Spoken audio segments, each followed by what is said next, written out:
Tomato bath తయారు చేయు విధానం. ఒక పాన్ వేడి చేసి దానిలో రవ్వ వేసుకొని మంచిగా రంగు వచ్చేంత వరకు వేయించుకొని ఒక బౌల్లోకి తీసి పెట్టుకోవాలి.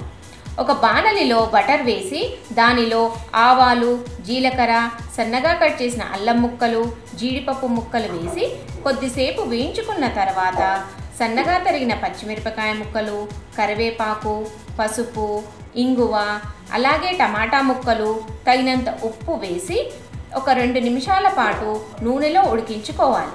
నీళ్లు మాత్రం మనం టమాటాలు ఎన్ని కప్పులు తీసుకుంటే అన్ని కప్పుల నీళ్లు పోసుకోవాలి. ఇలా నీళ్లు మరుగుతున్నప్పుడు రవ్వను పోసి మంచిగా కలుపుకొని మూత పెట్టి ఒక 5 నిమిషాల పాటు చిన్న మంటపై ఉడికించాలి. చివరగా కొంచెం కొత్తిమీర, కరివేపాకు వేసి కలుపుకొని అలాగే కొంచెం బటర్ కానీ నెయ్యి కానీ వేసి సర్వ్ చేసుకోండి.